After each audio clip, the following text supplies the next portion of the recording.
I will sing of your love for me. In my life you're my everything. Chains are broken, my eyes are open. You're my freedom now. You have called me out from the dark.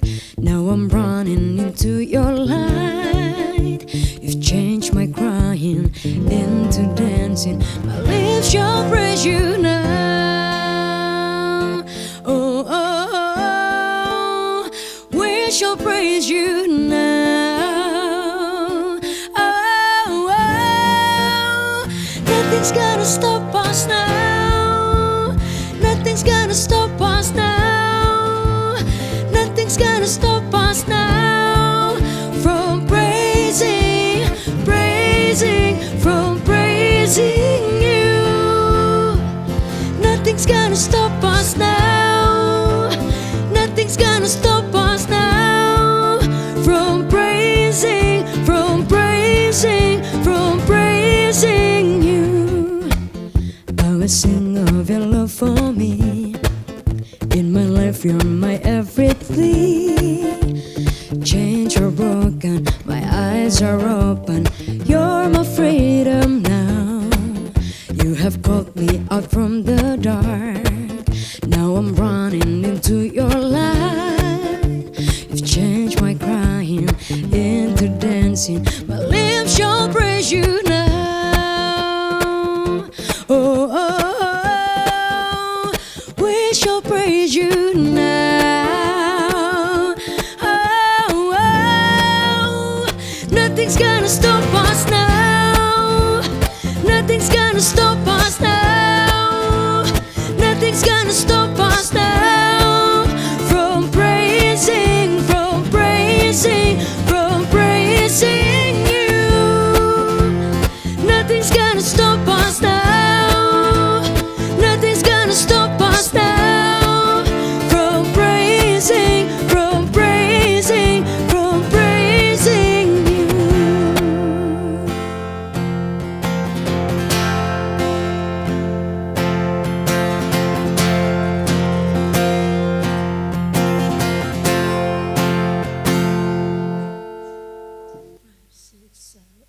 Oh, oh, oh, oh, oh, oh, oh, oh, oh.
praising you. I'm praising. I'm praising. I'm praising. Praising. Praising you. I'm praising. I'm praising. I'm praising. Praising. I'm praising you. Nothing's Gonna Stop Us Now. Wah, sebuah lagu yang bagus sekali ya, yang tadi dinyanyikan oleh Sarah Mukti dan juga Grace Meka.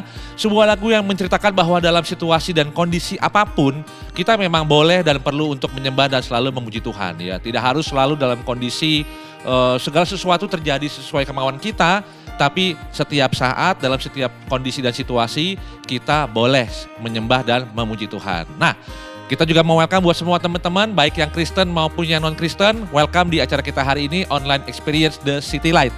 Dan pada hari ini, kita akan mendengarkan sermon dari Pendeta Julianto Simanjuntak. Beliau adalah seorang konselor dan juga pendiri dari LK3, yaitu Lembaga Konseling Keluarga Kreatif. Dan tema hari ini adalah tentang pengampunan yang beresiko. Nah loh, udah pengampunan biasanya susah dilakuin, sekarang beresiko lagi. Maksudnya gimana tuh? Caranya gimana tuh? Nah, jadi stay tune, jangan kemana-mana. Enjoy and be blessed. Saudara yang terkasih, tema khotbah kita pagi ini adalah pengampunan beresiko. Saya ingin mengajak kita semua berdoa untuk minta pimpinan Roh Kudus. Bapa kami yang di surga, kami bersyukur untuk kesempatan beribadah bersama. Tuhan, pimpinlah kami, kuasailah kami, agar kami dapat mendengarkan firman-Mu. Demi Kristus Sang Firman, kami sudah berdoa. Amin. Saudara, Alexander Pope pernah mengatakan satu kata mutiara yang bagus. Bersalah itu manusiawi, mengampuni itu ilahi. Kita akan menjadikan Matius 6 ayat 9-15 menjadi dasar khotbah hari ini. Kita kenal ini sebagai teks doa Bapa kami. Dalam satu ayat dikatakan, jikalau kamu tidak mengampuni orang, Bapamu juga tidak akan mengampuni kesalahanmu. Ada yang menarik dari teks ini, karena hanya 7 ayat, tapi ada 6 kali kata mengampuni itu muncul.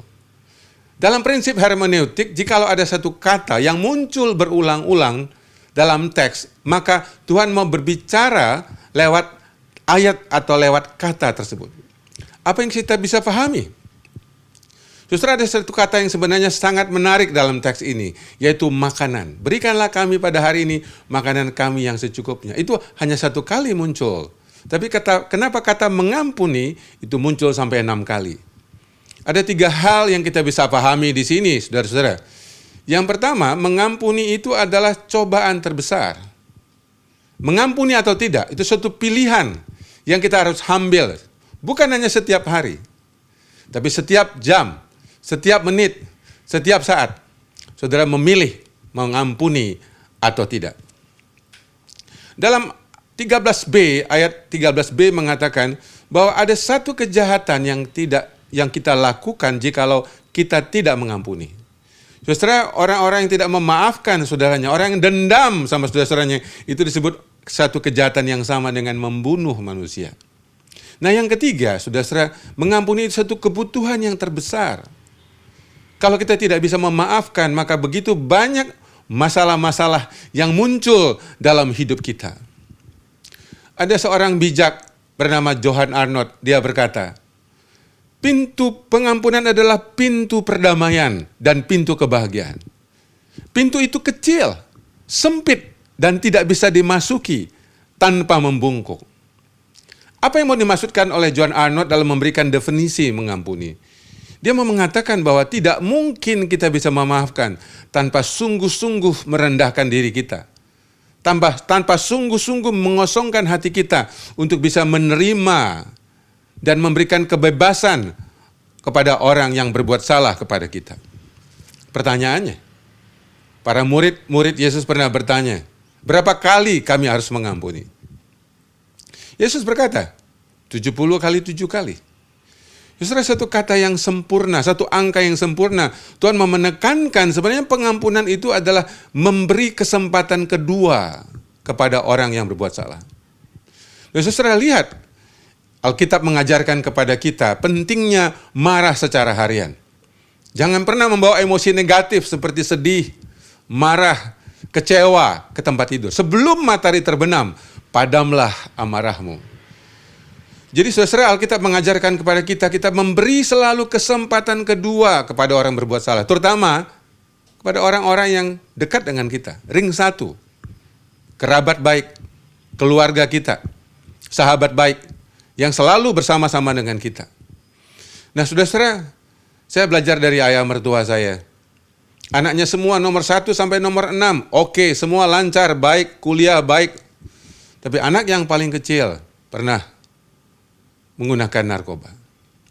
Dan pada waktu ayah mertua saya tahu dia menggunakan narkoba, dia memberi kesempatan anaknya untuk bisa tetap sekolah sampai jenjang S3. Dia mengatakan, saya memberikan kesempatan kepada anak saya kalau dia menggunakannya. Saya tidak punya anak emas. Nah, saudara, di sini satu prinsip yang penting mengampuni itu adalah selalu memberi kesempatan kedua. Tapi banyak orang yang tidak cerdas, yang tidak bijak dalam memaafkan. Ini yang kita sebut dengan pengampunan beresiko. Asal memaafkan. Ada 3 alasan orang itu memaafkan secara sembarangan. Yang pertama ialah karena terpaksa. Dia itu orang tua, tidak tahu bagaimana cara untuk menyampaikan perasaan negatif. Atasan misalnya, ya, rohaniwan. Kita takut untuk menyampaikan bahwa kita marah, kita kesal, kita kecewa.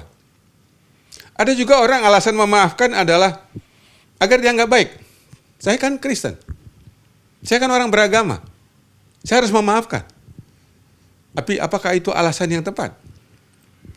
Alasan yang ketiga adalah banyak orang cepat-cepat memaafkan tanpa memproses karena dia tidak mau ditolak. Dia tidak mau ditinggalkan. Dia tidak mau kecewa. Tapi ini beresiko. Kenapa beresiko, saudara?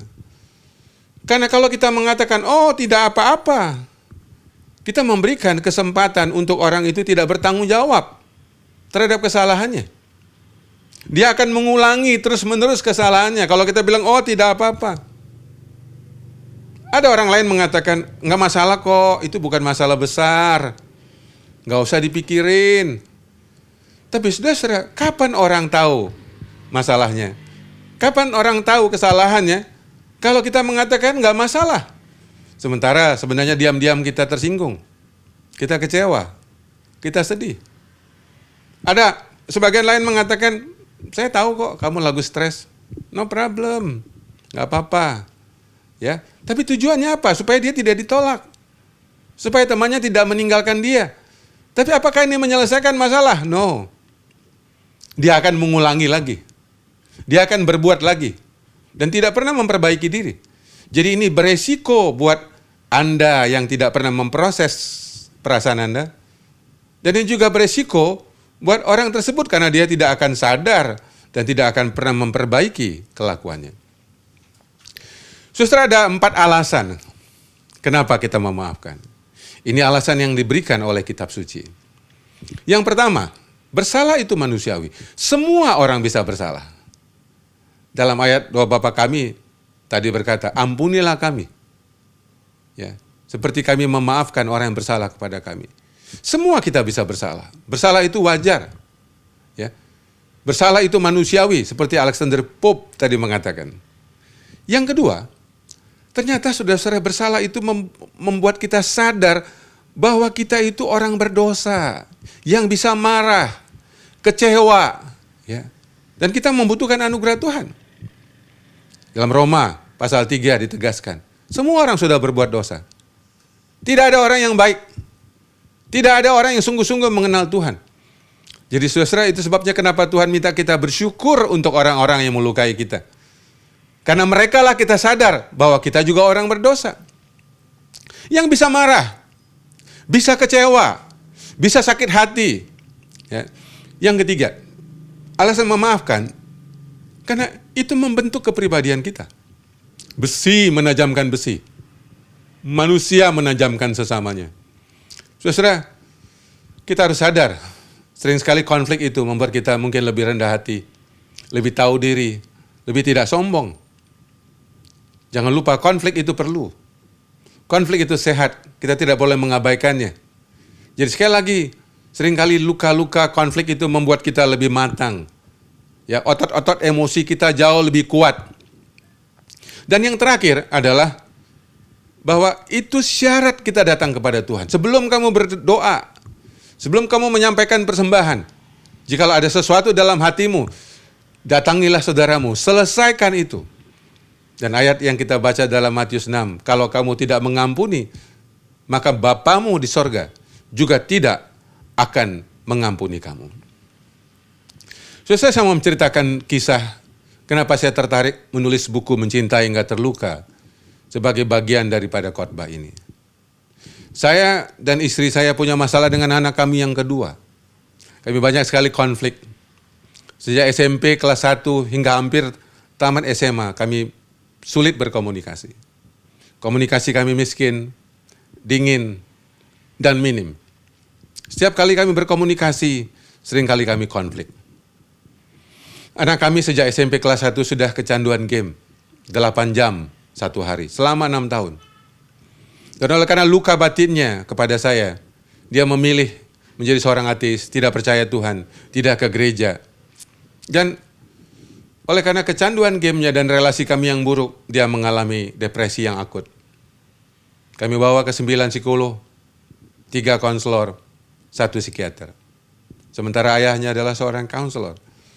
Ini disebabkan oleh karena sejak kecil dia mempunyai luka batin yang kami lakukan. Terutama saya sebagai ayahnya.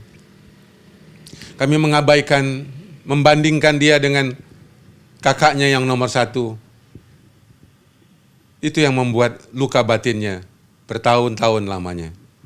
Sampai pada akhirnya kami memperbaiki hubungan, memilih banyak cuti, memilih pindah dari Jakarta ke kota Salatiga untuk memperbaiki, untuk menebus waktu. Dan pada akhirnya, pada Januari 2016, anak kami menjadi orang percaya. Kami butuh bertahun-tahun untuk memproses luka. Anak kami butuh bertahun-tahun untuk memaafkan. Kami harus melakukan rekonsiliasi, melakukan banyak cerita, ngobrol. Setiap tahun pulang libur musim panas dari Amerika, karena dia sekolah di sana. Kami berusaha untuk memperbaiki, berusaha untuk memproses setiap luka, setiap kekecewaan dan setiap kemarahan. Dan dari sini saya tahu betapa tidak mudahnya untuk memaafkan. Kita boleh minta maaf, tapi jangan lupa, itu baru mencabut paku. Selalu ada sisa dari lubang paku tersebut yang harus kita tutup. Saudara, saya sekarang mau menyampaikan poin yang berikut. Tahapan memaafkan. Ada 5 proses tahapan memaafkan yang penting yang ingin saya sampaikan dalam khotbah ini. Yang pertama, saudara-saudara, kita harus menerima maaf dari Tuhan. Kita orang berdosa. Kita juga melakukan begitu banyak kesalahan, kejahatan di mata Tuhan. Karena itu kita perlu melakukan proses menerima Tuhan, menerima maaf Tuhan yang pemurah, pengasih, lagi maha penyayang. Kita harus belajar untuk percaya bahwa anugerahnya tersedia untuk kita, untuk semua dosa-dosa kita. Dan yang kedua, ini adalah proses kita bisa memaafkan diri kita sendiri. Kita tidak mungkin bisa memaafkan diri sebelum menerima maaf Tuhan. Banyak klien kami di ruang counseling, masalahnya adalah guilty feeling. Yang dibawa bertahun-tahun, menyesali, meratapi dosa dari masa lalu, kebiasaan buruk dari masa lalu. Justru orang yang bisa menerima Tuhan akan menerima maaf Tuhan. Dan orang yang bisa menerima maaf Tuhan, dia cakap memaafkan dirinya sendiri. Dia bisa berdamai dengan dirinya sendiri. Dan yang ketiga ialah baru bisa memaafkan orang lain. Saudara tidak mungkin bisa memaafkan orang lain tanpa memaafkan diri sendiri. Tidak bisa mungkin menerima orang lain tanpa menerima diri sendiri. Tidak mungkin berdamai dengan orang lain tanpa berdamai dengan diri sendiri. Mengampuni sesama. Saudara, pada waktu kita bisa menerima diri kita yang tidak sempurna ini, pada saat itulah kita bisa berhenti menghakimi sesama kita. Yang keempat, setelah itu baru kita bisa membantu orang lain untuk memaafkan saudaranya. Kalau ada orang bertengkar, teman kita bertengkar, saudara kita bertengkar, bisa kita menjadi pendamai? Bisa. Asal kita melewati 3 proses tadi. Kita bisa mendamaikan orang lain dengan orang lain. Kita bisa melakukan proses counseling, membantu orang lain berdamai dengan sesamanya. Saudara yang kekasih, baru yang terakhir, yang kelima, adalah membantu orang lain menerima maaf Tuhan. Ini yang biasa disebut dengan penginjilan. Memperkenalkan orang lain kepada Tuhan, Sang Pemaaf, Sang Pengampun itu. Jadi saudara, ada proses tahapan yang harus kita lewati dalam memaafkan. Yang pertama, saya ulang sekali lagi, kita perlu menerima maaf Tuhan. Proses pertobatan, proses kelahiran baru, ini adalah pintu untuk bisa memaafkan diri kita sendiri. Kita hanya bisa memaafkan diri kita dengan limpah, sama seperti Tuhan mengampuni kita dengan limpah. Kalau kita sudah bisa menerima maaf Tuhan, kita bisa mengenal Tuhan itu pengasih, maka kita bisa mengasihi diri kita sendiri. Kita bisa self-love. Kita bisa memaafkan masa lalu kita yang buruk. Terutama luka-luka kita kepada orang tua, luka-luka kita kepada orang-orang yang punya otoritas. Kita tidak malu untuk mencari bantuan. Kita mencari teman, safe people, mencari counselor, mencari mentor, untuk kita bisa memproses semua luka-luka, kemarahan dan kekecewaan kita. Dan ini juga langkah kita untuk bisa mendeklarasikan pengampunan kepada orang lain. Kita bisa mengatakan kepada suami Anda, apapun yang kamu lakukan, aku memaafkan kamu, sebab Tuhan sudah lebih dulu memaafkan aku. Saudara, pengampunan itu perlu dideklarasikan, perlu diproklamasikan. Ya, aku kecewa, aku marah atas apa yang kamu lakukan. Tapi apapun yang kamu lakukan, aku mengampuni kamu. Sama seperti Tuhan sudah mengampuni aku.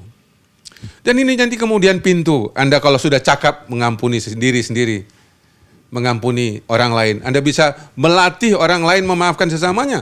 Bukankah Yesus pernah berkata, berbahagialah kamu yang membawa damai. Kita mendamaikan satu orang kepada orang yang lain. Dan ini pelayanan yang paling saya sukai di ruang counseling. Mendamaikan suami istri yang sudah tidak bercakap. Mendamaikan orang tua dengan anak yang sudah lama bertahun-tahun konflik. Ini adalah panggilan untuk kita sekalian. Dan akhirnya, barulah kita bisa melakukan proses memperkenalkan kasih Tuhan kepada orang lain. Membawa orang lain mengenal Tuhan untuk bisa menerima maaf. Mendamaikan sesama dengan Allahnya yang kita sebut dengan proses penginjilan. Jadi saudara, ingat, menerima maaf Tuhan itu melegakan hati kita. Memaafkan diri sendiri itu sehat. Memaafkan sesama itu ilahi. Melatih orang memaafkan itu mulia. Dan menolong seseorang menerima maaf Tuhan, itu memberinya hidup yang kekal. Pertanyaannya, bagaimana prosesnya? Justru dalam Alkitab proses lebih penting daripada hasil. Kalau Anda belum bisa memaafkan hari ini setelah mendengarkan khotbah ini, no problem. Tidak masalah. Karena semakin dalam luka, semakin besar daya pengampunan dibutuhkan. Saya kasih ilustrasi. Kalau Anda ditabrak dokar, ya mungkin 3 hari, 4 hari sembuhlah. Ditabrak tronton, patah sana, patah sini, geger sana, geger sini. 6 bulan juga belum tentu sembuh. Hal yang sama kalau luka Anda, kekecewaan Anda sangat besar. Anda dihianati, Anda difitnah. Tentu perlu proses untuk pengampunan tersebut. Saya tertarik kisah Yusuf yang pernah dijual oleh saudara-saudaranya, dilukai oleh saudara-saudaranya, setelah menjadi Perdana Menteri di Mesir. Dan kakak-kakaknya datang membeli makanan, membeli gandum. Apakah Yusuf langsung memaafkan? Kakak, koko, ini Yusuf. Enggak, dikerjain dulu semua saudara-saudaranya, dikerjain dulu, suruh pulang dulu. Saudaranya satu disimpan di Mesir. Wah, mereka begitu gelisah, galau, ini kita kenapa dihukum begini. Baru setelah datang kembali dari Kanaan ke Mesir, baru dia mengaku, aku Yusuf. Jadi saudara, mengampuni itu butuh proses, tidak bisa asal memaafkan, tidak bisa ditengking. Itu sesuatu yang real, itu ada dalam perasaan kita, itu dalam memori kita. Webster memberikan definisi yang sangat bagus. Mengampuni artinya ingat tapi tidak sakit. Mengampuni tidak harus melupakan, no. Mengampuni ingat tapi tidak sakit. Ya, saudara, ini penting sekali. Ya, sama dengan kalau sepeda Anda dicuri tetangga, sama suami Anda dicuri tetangga, beda toh? Beda lah. Ya, jadi saudara, kalau Anda ada orang curhat, jangan cepat maafin. Ya, kalau anak Anda curhat tentang temannya di sekolah nakal, maafin. Tidak semudah itu, ya, tidak semudah itu. Ya, dalam satu buku Healing the Wounds of Trauma dikatakan sering sekali kita sudah memaafkan, kita terluka lagi. Kita memaafkan, kita mundur, sakit hati lagi. No problem. Sampai akhirnya pengampunan itu nanti komplit, ya. No problem, ya. Tapi saudara, yang paling penting, Rick Warren mengingatkan kita. Tidak ada luka yang sia-sia. Tidak ada sakit hati yang percuma. Tidak ada. Semua itu bisa dipakai Tuhan. Bahkan Rick Warren mengatakan, makin besar luka, makin besar Tuhan memakai Anda dan saya. Semua konselor itu bisa berempati kepada kliennya. Dengan cara dia memahami dia pun pernah terluka. Dia tidak gampang memberi nasihat. Dia tidak akan bisa menghakimi karena dia pernah merasakan luka itu sangat sakit sekali. Dan saudara perlu tahu kenapa Tuhan mengizinkan. Tidak menginginkan kita terluka, tapi Dia mengizinkan. Karena itu salah satu cara Tuhan untuk memberkati kita. Itu salah satu cara Tuhan untuk memperkuat otot emosi kita. Itu salah satu cara untuk melatih kita bisa memaafkan orang lain. Sekali lagi, ini luka ini adalah investasi. Ya, saya ulang, luka ini investasi. Suatu hari bisa memahami anakmu, bisa memahami pasanganmu, bisa memahami bawaanmu. Karena kamu pernah melewati luka-luka ini. Seorang mengatakan, kita menjadi seorang sang terluka yang menyembuhkan. Kita bisa menyembuhkan dengan bekas-bekas luka kita yang sudah diproses. Sampai kapan? Sampai kapan? Sampai rasa sakit itu hilang. Bisa seminggu, bisa sebulan, bisa 3 bulan, bisa 6 bulan, bisa setahun. No problem. Yang penting saudara sudah masuk pada proses memaafkan. Sekali lagi ingat, Webster mengatakan, memaafkan itu ingat, tapi tidak sakit. Terus dalam buku Mencintai Enggak Terluka, salah satu buku kami yang bestseller di Gramedia, kami bekerja sebagai konselor dan penulis buku-buku counseling, hampir 30 judul buku, dan salah satu buku yang sangat populer yang bestseller di Gramedia adalah Mencintai Enggak Terluka. Saya bersyukur gara-gara buku ini saya diundang oleh almarhum Yakob Utama ke kantornya Kompas Gramedia untuk meminta buku ini dicetak oleh Gramedia, dan kami bersyukur bahwa itu salah satu cara Tuhan tuh supaya kabar baik ini bisa dibaca oleh banyak orang. Kalau saudara tertarik bisa lihat di aplikasi Android Theodorus. Tapi dalam buku ini kami menekankan mengampuni tidak harus melupakan. Ini suatu proses yang sangat penting. Ya. Ada orang suka salah menafsirkan, katanya Tuhan menjauhkan dari barat ke timur, ya, menjauhkan dari tubir yang paling dalam. No. Dulu di barat, sekarang di timur. Dulu di darat, sekarang di laut.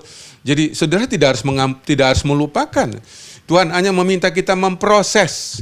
Ya, termasuk kadang-kadang perlu mengajar atau mengajarin orang yang berbuat salah itu mungkin dengan restitusi. Kadang-kadang harus ada yang dibayar. Ini proses hutang piutang misalnya.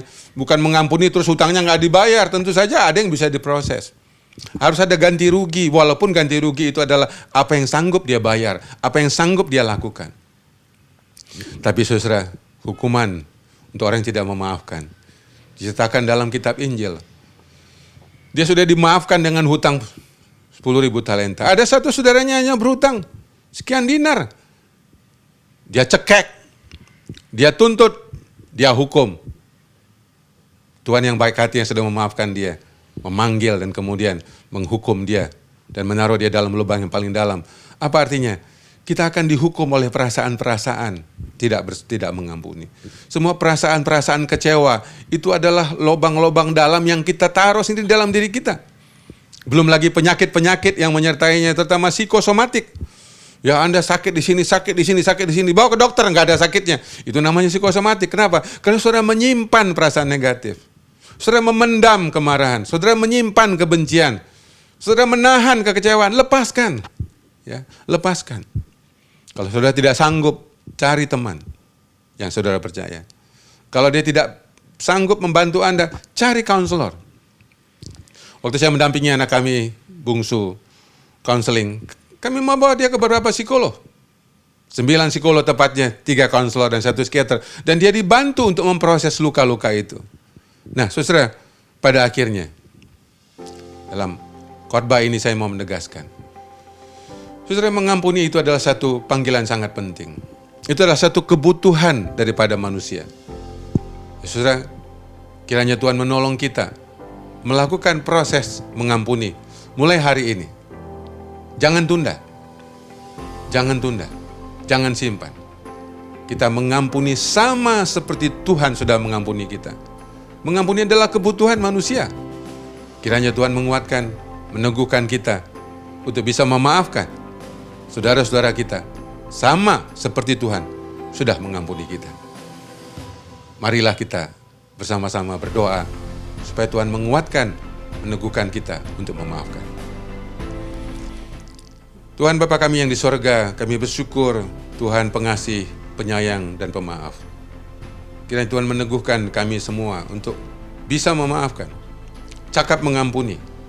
Mulai hari ini, kami melepaskan pengampunan kepada orang-orang yang melukai, mengecewakan, orang-orang yang membuat kami sedih, orang-orang yang membuat kami marah. Sama seperti Tuhan mengampuni kami. Kami mau mengampuni setiap orang yang bersalah kepada kami. Terima kasih Tuhan, demi Kristus kami berdoa. Amin. Nah, kesimpulannya hari ini adalah tidak mungkin kita bisa memaafkan tanpa sungguh-sungguh kita merendahkan diri untuk menerima dan memberi pembebasan kepada orang lain yang bersalah kepada kita. Nah, masalahnya ini nggak segampang ngebalik telapak tangan ya, karena untuk bisa mengampuni orang lain, terlebih dahulu kita harus meminta pengampunan dari Tuhan, dan yang tidak kalah penting, kita harus bisa memaafkan diri kita sendiri, baru kita bisa dan mampu untuk mengampuni orang lain. Dan ternyata nggak gampang, karena ya kayaknya gue juga termasuk salah satunya yang selalu berusaha, tapi kadang-kadang kan nggak rela ya, atau masa segampang itu kita mengampuni, tapi mengampuni itu ternyata baik untuk diri kita sendiri juga. Dan kita bersyukur karena Tuhan menolong kita dan memampukan kita dan menguatkan kita dalam menjalani proses pengampunan sesuai dengan teladan yang sudah diberikan oleh Tuhan Yesus juga. Dan saya juga mau berterima kasih kepada Pendeta Julianto Simanjuntak yang sudah membantu kita semua untuk bisa lebih memahami dan juga belajar untuk bisa melakukan pengampunan dengan lebih baik daripada sebelumnya. Dan saya juga mau berterima kasih kepada semua rekan-rekan yang sudah membantu pelayanan pada hari ini, dan kepada teman-teman semua juga yang sudah memberikan persembahan. Tuhan Yesus memberkati kalian semua. Dan untuk menutup acara hari ini kita akan doa berkat. Jadi mari kita berdoa. Tuhan Yesus, terima kasih untuk berkat Tuhan pada hari ini. Terima kasih untuk pemahaman yang baru. Ajari kami Tuhan dan mampukan kami untuk kami selalu bisa mengampuni, belajar untuk mengampuni orang yang bersalah kepada kami, sebagaimana Tuhan juga sudah mengampuni kami yang berdosa. Ajari kami juga Tuhan untuk bisa selalu menjadi berkat, selalu menjadi damai dan reflektor terang Tuhan dimanapun kami berada. Supaya setiap orang yang bertemu dengan kami, setiap orang yang berjumpa dengan kami, itu bisa diberkati, bisa merasakan damai, dan juga bisa mengalami pengampunan. Terima kasih Tuhan, sertai kami selalu, berikanlah kami kesehatan yang sempurna, juga penyertaan daripada Tuhan, karena berkat dari Allah Bapa, penyertaan yang sempurna dari Tuhan Yesus Kristus, dan juga perlindungan dari Roh Kudus, beserta dengan kami semua dari sekarang sampai selama-lamanya. Dalam nama Tuhan Yesus kami berdoa dan mengucap syukur. Amin. See you online next week.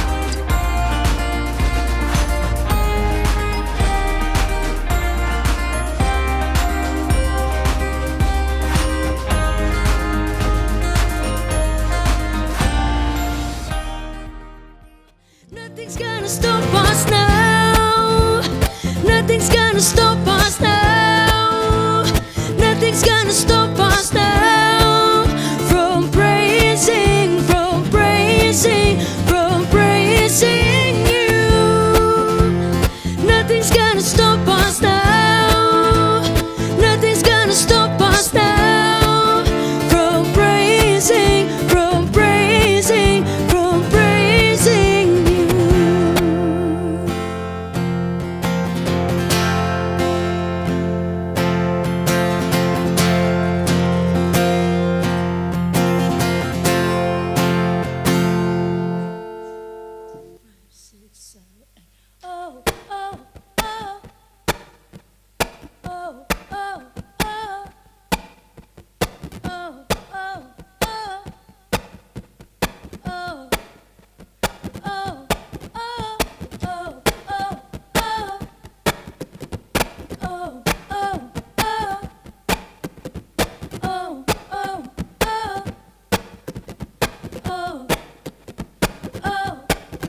praise you forever. Everything in me, I'm praising you. I praise you forever. I praise you forever. Everything in me, I'm praising you. I praise you forever. I praise you forever. Everything in me, I'm praising you. I praise you forever. I praise you forever. Everything in me, I'm praising you. I praise you forever.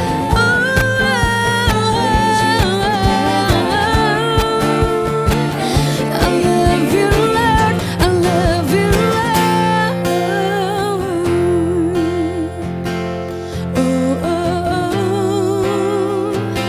We praise you now. Nothing's gonna stop us now. Nothing's gonna stop us now.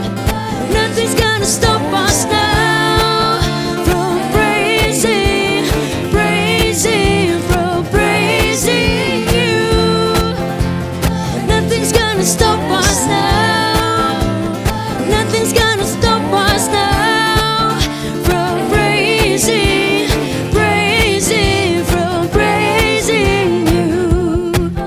I'm praising, I'm praising, I'm praising, praising you. I'm praising, I'm praising, I'm praising, praising you.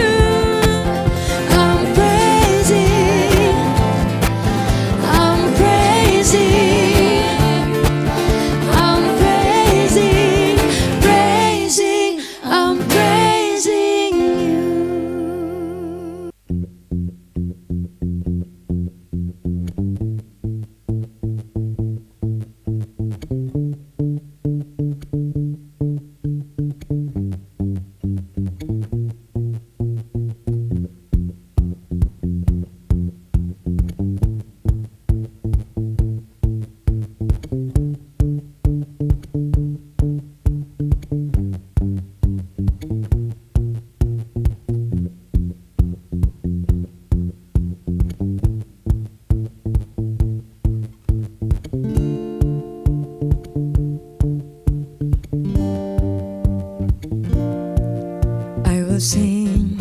I will sing of your love for me.